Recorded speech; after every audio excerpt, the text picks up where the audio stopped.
Kağıt üstündeki iddialar gerçek testlerde ne kadar geçerli? Bu videoda iddiaları değil, testleri konuşacağız. Kablo seviyeleme ve ilk katmandan farklı filamentlerle yüzey kalitesine, termal analizlerden boyutsal doğruluğa, enerji verimliliğinden hava kalitesine, çalışma sesi ve günlük kullanım senaryolarını kapsayan birçok testle Bambu Lab P2S komboyu gerçek koşullarda inceliyoruz. Ama önce kısaca kutuyu açalım.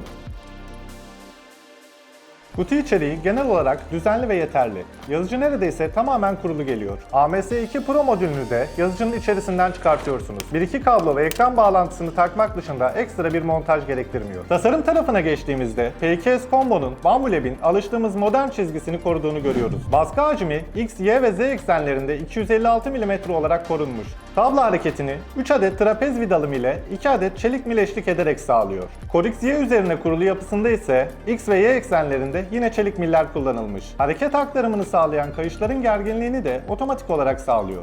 Baskı kafasında elyaf takviyeli sertleştirilmiş çelik dişliğe sahip doğrudan tahrikli bir extruder bulunuyor. Hot end tarafında ise kablo bağlantılarını sökmenize gerek bırakmayan klipsli hızlı değişim mekanizması kullanılmış. Bu sayede nozzle ve hot end modülünü tek bir hareketle yerinden çıkartıp yenisini takabiliyorsunuz. Ek olarak cihaz otomatik akış kalibrasyonu sayesinde her nozzle değişiminden sonra filament akış miktarını kendi ölçüp ayarlayabiliyor. P1S'teki 720p çözünürlüklü kamera bu modelde geliştirilerek yerini 1080p çözünürlüğe bırakmış. Bu da baskı sırasında oluşabilecek hataları algılarken hem görüntü netliğini hem de uzaktan izlemeyi daha kullanışlı hale getiriyor. Düşük sıcaklıkta basılan filamentlerde yazıcı, içerideki sıcak havayı döndürmek yerine dışarıdan daha serin hava çekiyor. Bu sayede kapaklar kapalıyken bile PLA basabiliyorsunuz. Ben de bu durumu sis makinesiyle net bir şekilde gözlemlemek istedim. Denememde dumanın yan taraftan içeri alındığı açıkça ortaya çıkıyor. Mühendislik filamentlerine geçtiğimizde ise sistem tam tersi şekilde çalışarak kabin içerisindeki ısıyı 50 dereceye kadar korumaya çalışıyor.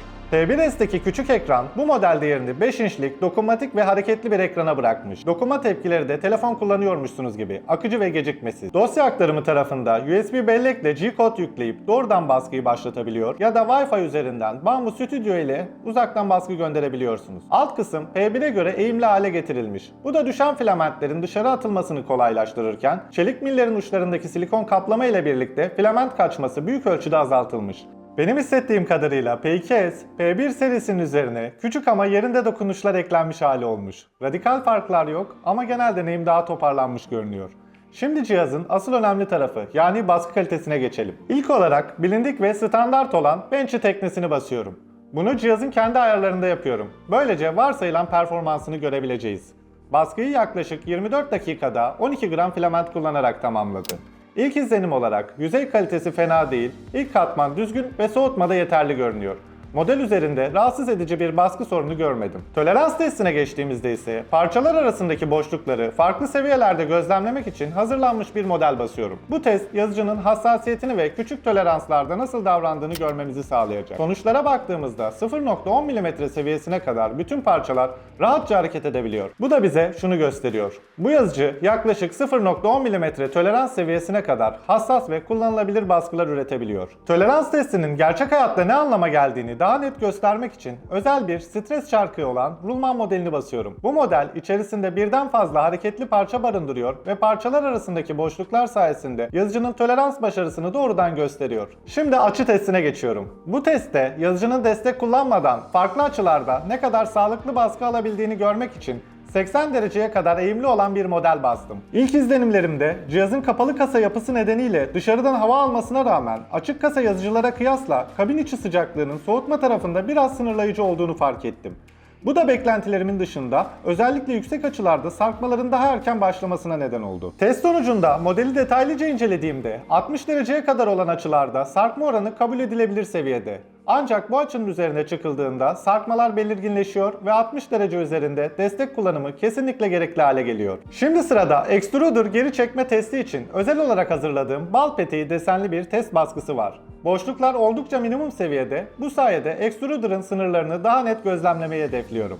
Baskı sırasında dikkatimi çeken nokta şu oldu. Filament 0 paketinden çıkartmış ve yaklaşık 8 saat kurutmuş olmama rağmen makro yakın plan görüntülerde ipliklenmelerin oluştuğunu görmek mümkün. Baskı tamamlandıktan sonra çıkan sonuca baktığımızda ipliklenme dışında belirgin bir sorun görünmüyor ve genel olarak sonuç başarılı. Aynı filament ve aynı model ile Creality K2 Pro üzerinde aldığım sonuçları da ekranda karşılaştırmalı olarak görebilirsiniz. Baskı testlerinin ardından farklı filamentlerle yüzey kalitesini görmek için ilk olarak PLA filament ile bir geyik modeli basıyorum. Cihazda titreşimleri algılayan sensörler ve buna yönelik testler olduğu için bu baskıyı özellikle Silk PLA kullanarak yaptım. Böylece yüzeyde oluşabilecek titreşim etkilerini daha net görebilmek istiyorum. Modeli incelediğimde yüzey kalitesi beklentimi karşıladı. Katmanlar arasında rahatsız edici bir pürüz görmedim.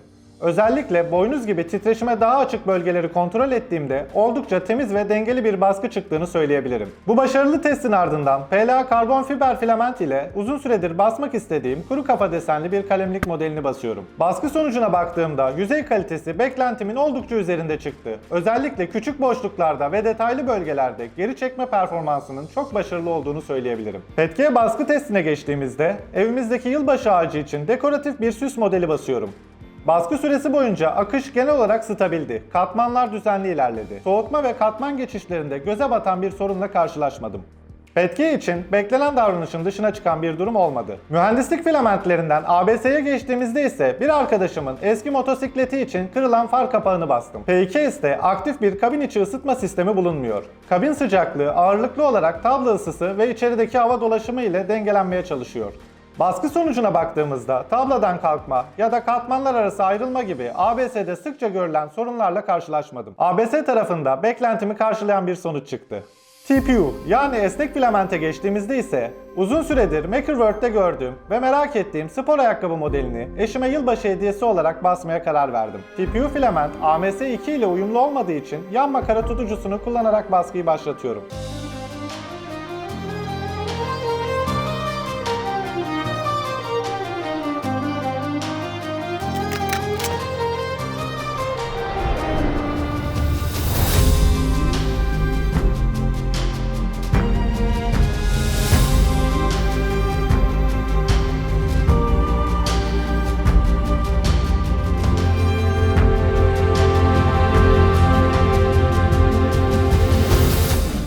Teknik inceleme detaylarına geçtiğimizde ise ilk olarak tabla kalibrasyonu ile başlıyorum. PKS'te tabla kalibrasyonu, nozzle'un tablanın belirli noktalarına kontrollü şekilde dokunmasıyla otomatik olarak yapılıyor. Kalibrasyonun ardından bir de ilk katman test baskısı yazdırıyorum.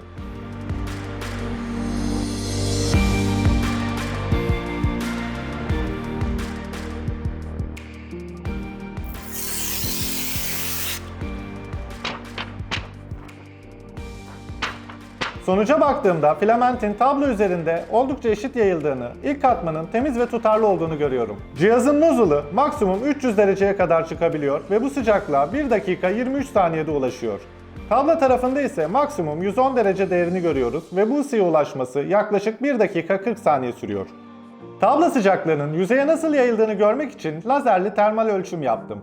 Merkezde maksimum 113 derece, köşe ve kenarlarda ise anlık olarak 92 dereceye kadar düşen değerler gördüm. Termal kamera ile yaptığım ölçümlerde ise merkez bölgede yaklaşık 98 derece, kenarlarda ise 94 derece civarında değerler gördüm. Bu da ölçüm yöntemlerinin farklı olsa bile tabladaki ısı dağılımının genel karakterini değiştirmediğini gösteriyor. Ses ölçümüne geçtiğimizde ise her zamanki gibi 1 metre mesafeden yaptım. Silent modda ölçtüğüm değerler 47 ile 50 desibel aralığında. Bu modda yazıcı oldukça sakin çalışıyor. Standart modda ses seviyesi 51 ile 55 desibel aralığında çıkıyor.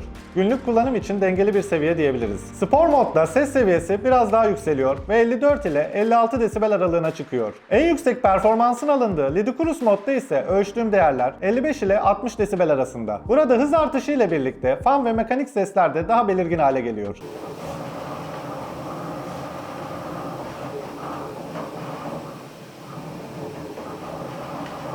Bu ses seviyelerini günlük hayatta kullandığımız elektronik cihazlarla karşılaştırdığımda Silent modda bir oyun konsolu seviyesinde, Standart mod dizüstü bilgisayar, Spor mod masaüstü bilgisayar fanı, Ludicrous mod ise robot süpürge seviyesine denk geliyor. Elektrik tüketimi tarafında ölçümleri wattmetre ile yaptım ve ekranda bu ölçümleri birebir görebilirsiniz. PLA baskıda nozzle 220, tabla 55 derece ayarlarındayken tüketim minimum 55, maksimum 173 watt seviyelerine çıktı. Bu baskı süresi boyunca ortalama tüketim ise 109 watt civarında gerçekleşti.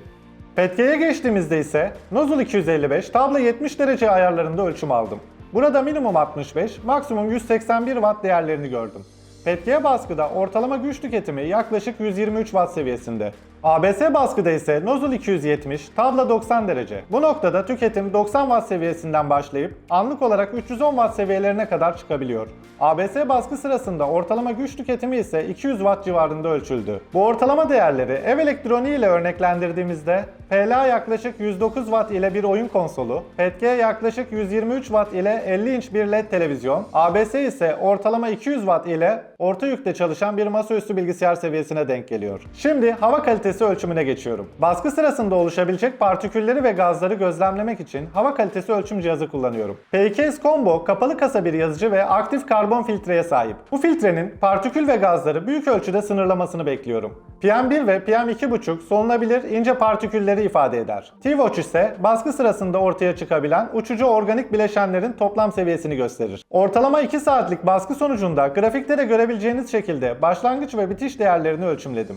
Genel sonuca baktığımda ölçümlerin sağlığı etkileyecek ciddi bir artış gözlemlemedim. Ancak bu testleri Esun markasına ait en kaliteli filamentlerle yaptığımı özellikle belirtmem gerekiyor. Farklı markalarla kullanılan ham maddeler ve katkılar değişiklik gösterebileceği için sonuçlar değişebilir. Bambu P2S Combo 600 mm/saniye maksimum hız ve 20.000 mm/saniye kare ivmelenme kapasitesiyle güncel Core XE sınıfındaki 3 boyutlu yazıcılar arasında yer alıyor. Ancak gerçek baskı sırasında hız modelin eğim açılarına, detay seviyesine, akış kapasitesine ve slicer limitlerine bağlı olarak otomatik şekilde düşürülüyor. Ekranda farklı hız modlarında elde edilen baskı kalitelerini yan yana görebilirsiniz. Böylece yazıcının güvenli ve stabil çalıştırabileceği hız aralıklarında kendi kullanım önceliğinize göre hız-kalite dengesini belirleyerek baskı almanız mümkün oluyor. Şimdi Bambu P2S'i combo yapan en önemli parçalardan biri, yani AMS, Otomatik Materyal Sistemi modülüne geçelim.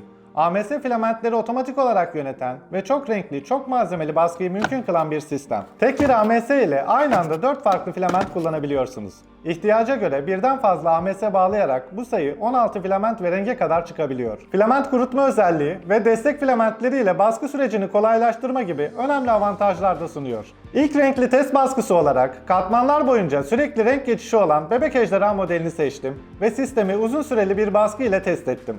Baskı sırasında nozzle temizleme ve atık sistemi yenilenmiş olmasına rağmen kabin içerisinde hala atık filamentlerin düştüğünü gözlemledim. Baskı sonucuna baktığımızda renk geçişleri temiz, katmanlar genel olarak düzgün ve sorunsuz görünüyor. Ancak modelin ağırlığı yalnızca 19 gram olmasına rağmen yaklaşık 248 gram atık filament oluştu ve baskı süresi 16 saate kadar uzadı. Sistem her renk geçişinde ortalama 1 dakika 23 saniyelik işlem süresi harcıyor. Bu da tek parça ve sık geçişli baskıların ham madde ve zaman açısından oldukça verimsiz olduğunu net bir şekilde ortaya koyuyor. Bu baskının ardından AMS2 Pro'yu daha büyük ve gerçek bir kullanım senaryosunda denemeye devam ediyorum. Bu sefer Cadılar Bayramı için eşime kuru kafa desenli renkli bir maske basıyorum. Let's party.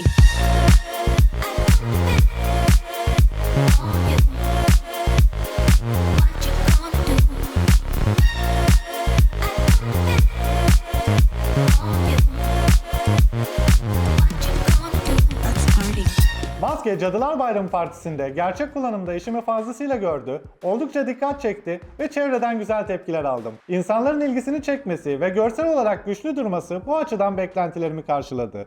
Ama şimdi işin biraz teknik ve verimlilik tarafına geri dönelim. Maskeye baskı ve üretim süresi açısından baktığımızda sık renk geçişli bir baskı olduğu için bu maske yaklaşık 2,5 gün sürdü ve 1 kilo civarında atık filament oluştu. Bu da fiyat performans açısından oldukça verimsiz bir tabloyu ortaya koyuyor. Karşılaştırmak için aynı maskeyi tek renkte bastım. Baskı süresi yaklaşık 7 saat sürdü ve sonrasında 1 saatlik akrilik boyama ile görsel ile çok benzer bir sonuca ulaşabildim. Yazılım tarafına geçtiğimizde P2S, Bambu Lab ekosistemine alışık olduğumuz Prusa Slicer tabanlı Bambu Studio yazılımını kullanıyor. Bu yazılım hem bilgisayar üzerinden hem de mobil uygulama aracılığıyla yazıcıya erişim ve kontrol imkanı sunuyor. Açıkçası bu tür uzaktan erişim özellikleri artık birçok yazıcı markasında standart haline gelmiş durumda ve Bambu Lab de bu beklentiyi sorunsuz şekilde karşılıyor. Ancak son güncellemelerle birlikte 3. parti slicer'lardan doğrudan baskı gönderme imkanı kısıtlandı. Bu da kapalı ekosistem hissini biraz arttırıyor. Yazılımın MakerWorld ile olan entegrasyonu da dikkat çekici. MakerWorld üzerinden paylaşılan modeller doğrudan Bambu Studio'ya aktarılabiliyor ve çoğu model yazıcıya özel hazır profil ve ayarlarla geliyor. Şimdi gelelim kişisel yorumlarıma. Cihazı uzun süredir kullanıp farklı senaryolarda test ettim. P2S genel olarak yeni başlayanlar için fazla karmaşık olmayan, orta seviye kullanıcılar için ise oldukça rahat, üst seviye kullanıcılar için ise stabil ve güvenli bir yazıcı. Yani tek bir kullanıcı profiline değil, geniş kitleye hitap ediyor. Bütçeniz yetiyorsa yeni başlayan bir kullanıcı bile olsanız alıp sorunsuzca baskıya başlayabilirsiniz. Eksilerinden başlarsak, kutu açılışı sırasında cihaz üzerinde bulunan plastik kelepçelerin kesilmesi gerekiyor ve bu işlem için kurulum kılavuzunda yan keski kullanılması öneriliyor. Ancak kutu içeriğinde ne yan keski, ne spatula, ne de test baskısı için küçük bir filament bulunmuyor. Kısacası aksesuar tarafı maliyetleri düşürmek adına minimum seviyede tutulmuş. Bunun devamında kullanım tarafına geçtiğimizde ise kalibrasyon süresi zaman zaman gereğinden uzun olabiliyor. Ve yazılım güncellemelerinden sonra cihazı yeniden kalibrasyon istemesi kullanım pratikliğini bir miktar düşürüyor. Kamera tarafına baktığımızda ise cihazın üzerindeki kamera önceki modellere göre geliştirilmiş olsa da video boyunca sık sık kendi iç kamerasından alınmış görüntülere yer vermeye çalıştım. Sosyal medya paylaşımları için yeterli gibi görünse de bana göre hala paylaşım yapmak için gerekli keskinlik ve görüntü kalitesine tam olarak ulaşmış değil. Günlük kullanımda iş görüyor, başarılı sayılabilir. Ancak profesyonel içerik üretimi için yeterli seviyede olduğunu söylemek zor. Yazılım tarafında hala Türkçe dil desteğinin bulunmaması da özellikle yerli kullanıcılar için önemli bir eksik olarak öne çıkıyor. Son olarak güncellemelerle birlikte 3. parti slicer uygulamalarıyla entegrasyonun kısıtlanmış olması daha özgür ve esnek çalışmak isteyen kullanıcılar için sınırlayıcı bir durum oluşturuyor. Artılarına baktığımızda ise P2S kapalı kasa bir yazıcıdan bekleneni sorunsuz şekilde karşılıyor. Kapaklar kapalıyken bile PLA baskıyı problemsiz alabilmesi ve soğutma için dışarıdan hava çekmesi gerçekten başarılı bir detay. Genel baskı stabilitesi, kullanım kolaylığı ve ekosistem tarafı da güçlü. Tüm bunları bir arada değerlendirdiğimizde ise ortaya dengeli bir kullanıcı deneyimi çıkıyor. Sen alır mıydın diye soracak olursanız, bütçem yetiyorsa gönül rahatlığıyla alır ve uzun süre kullanırdım. Artıları eksilerinin önüne geçen, dengeli ve olgun bir yazıcı olduğunu söyleyebilirim. Bu noktada video ile ilgili geri dönüşleriniz benim için çok önemli. Bu inceleme videomu beğendiyseniz yorumlarda belirtmeyi unutmayın. Eksik gördüğünüz ya da değinmemi istediğiniz noktalar varsa bana yazın. Böylece sonraki inceleme videolarımı daha da geliştirmemde yardımcı olabilirsiniz. İlerleyen dönemlerde farklı cihazları incelediğimde karşılaştırma ve kıyaslama videoları da ekleyeceğim. Videoyu beğenmeyi, kanala abone olmayı unutmayın. Bir sonraki videoda görüşmek üzere. Hafif güler yüzlü alalım. Güler Güler yüzlü alalım. Ayakkabıya bakar Evet. mısın? Güleceksin. Bekle.